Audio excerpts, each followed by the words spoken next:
À 6h45, Europe 1 vous répond, Maxime Switek. Europe 1, vous le révélez dès hier matin, des munitions ont donc été volées sur un site militaire de Miramas dans les Bouches-du-Rhône. Dans la nuit de dimanche à lundi, 180 détonateurs, une quarantaine de grenades et des pains de plastique notamment ont été dérobés. Bonjour Didier François. Bonjour. Vous êtes grand reporter à Europe 1, spécialiste des questions de défense. Ce vol, il pose évidemment la question de la sécurité des sites militaires, d'autant qu'il y a quand même plusieurs éléments qui interpellent. Le site n'était protégé que par 2 grillages, pas de caméras de surveillance, peu de militaires présents.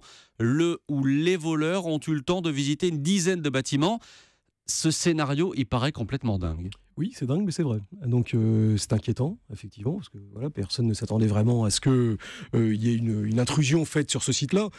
Ceci dit, attention, c'était pas non plus ouvert à tout vent et où les gens, c'était pas un libre service. Il y avait des patrouilles qui étaient organisées, qui étaient faites par différentes unités, parce qu'il se trouve que justement, cet endroit n'est pas une caserne en soi. C'est pas un endroit où il y a un régiment, où il y a une unité de l'armée. Parce que dans ces cas-là, effectivement, il y a ce qu'on appelle l'autoprotection, un plan qui s'appelle Cuirasse, où une compagnie sur les 4, un quart des effectifs, assure la protection d'un site. Là, on est sur ce qu'on appelle une zone de regroupement et d'attente. C'est un endroit où on met le matériel et les hommes qui partent en opération extérieure. C'est un immense champ qui est à côté d'une autoroute, d'un aéroport, et où de temps en temps on met des munitions. Il est surveillé donc par des unités extérieures qui reviennent tous les 15 jours, qui se relèvent, qui ont quand même le droit de tirer. Donc les gens qui sont venus dessus ils ont pris un véritable risque. Les voleurs ont pris les risques. Il y avait aussi des équipes cynophiles, c'est d'ailleurs elles qui ont trouvé cette intrusion, qui ont repéré l'intrusion. Ouais. Mais oui, il y a eu une faille. Il y a une faille vu que quand même 180 détonateurs, c'est pas rien. Vu les munitions présentes, c'est un site sensible. On a du mal à comprendre qu'il n'y ait pas de caméra de vidéosurveillance. Ça paraît le b.a.-ba. Alors oui, ça pourrait paraître le b.a.-ba, mais il y a eu des choix qui ont été faits. Et les choix, il faut voir que, grosso modo, si vous prenez les lois de programmation militaire précédentes sur les 10 ou 15 dernières années, on est en réduction permanente des budgets des armées, voire des effectifs. La loi précédente, du gouvernement précédent, prévoyait une suppression de 55 000 postes. Donc il n'y a que depuis le mois de janvier que, à cause des attentats, il y a une décision de remonter doucement en puissance, ou en tout cas de freiner la baisse.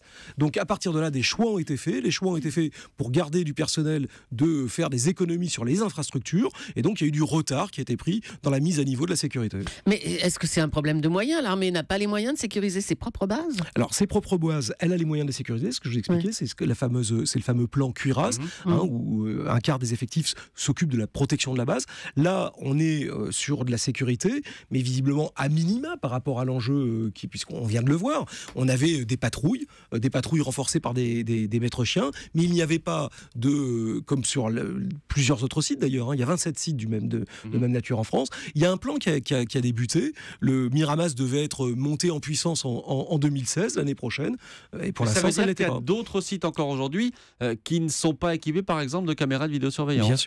Bien sûr. Il y a 27 sites sur lesquels il y a des munitions en France. Donc là, ils vont faire un peu plus attention et ils vont tenter de renforcer les effectifs. Il y a un audit qui a été commandé par le ministère de la Défense. Mais il faut quand même bien voir une chose. Il y a un moment où il faut savoir ce qu'on veut. C'est-à-dire, on peut pas tout demander et pas donner de moyens. Mais c'est pas que pour les armées. C'est la même chose se pose un peu partout. Mais pour les armées, il y a un vrai problème en ce moment, vu les problèmes de sécurité et vu l'enjeu. Mais oui, c'est un souci. On peut pas demander à mettre 7000 hommes. C'est ça la priorité aujourd'hui des armées. C'est les 7000 hommes plus les 3000 de l'armée de l'air et de la marine, 10 000 hommes engagés dans l'opération Sentinelle pour protéger les populations dans les villes. Ces hommes-là, il faut bien les prendre quelque part. Quand ils sont utilisés à faire du Vigipirate et du Sentinelle, ils sont pas utilisés à faire autre chose. Je reviens sur Miramas. Est-ce que vous pensez à d'éventuelles complicités internes ? Évidemment. Enfin, le vrai souci dans cette affaire-là, c'est ça. On voit bien quand même. C'est quand même dangereux de rentrer sur un site de cette nature. Encore une fois, les patrouilles ont le droit d'ouvrir le feu. Et s'il y avait un doute, elles le feraient. Il faut pas rêver. La deuxième chose, il y a une cinquantaine de ce qu'on appelle les alvéoles, les endroits où sont justement disposées les munitions.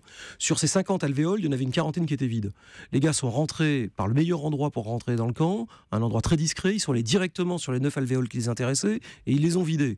Et ils ont disparu dans la foulée. Donc oui, il y a de très fortes chances qu'à terme, c'est des gens qui connaissent le dispositif. Ils avaient des informations à leur disposition, visiblement. Question de French Fan Barça sur Twitter, avec le hashtag un matin. Est-ce qu'il existe un précédent dans l'histoire de l'armée française d'un vol de ce type? Alors, il y a quelques vols qui ont des vols, il y en a déjà eu. Dans l'armée française de ce type-là, honnêtement, je n'ai pas tout en tête, mais il y avait eu 13 pistolets qui avaient été volés en 2007 dans une caserne de CRS à côté de Saint-Étienne. Il y a eu des explosifs en 2008, je crois, à Lyon, dans une affaire de déminage, pareil, du ministère de l'Intérieur. Puis il y avait des fusils d'assaut qui avaient été, des pistolets volés près d'Alès par un gendarme auxiliaire en 2009. Après, de cette ampleur, je ne pense pas qu'il y ait eu des vols de cette nature. Alors, aussi. on parle ce matin de la sécurité des sites de l'armée française. Il n'y a pas que les dépôts de munitions. Il y a 2 ans, le journal Le Télégramme mettait en cause la sécurité de la base de l'île Longue, près de Brest, une base où se trouve une partie de l'arsenal nucléaire français. Ça veut dire que le problème est plus général en réalité? Non, là, honnêtement. Plus global? Non, attention, là. Non, autant là, il y a un vrai problème.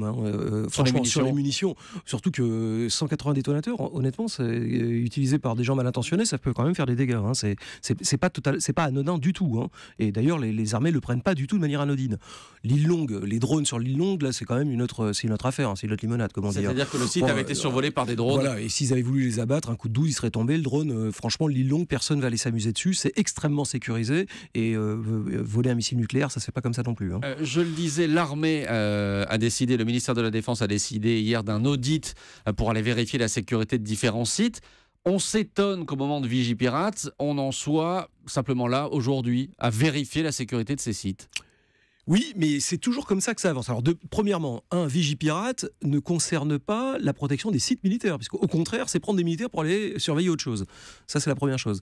La seconde chose, c'est que, encore une fois, c'est un problème de choix entre les priorités de sécurité et les effectifs alloués, donc les budgets décidés.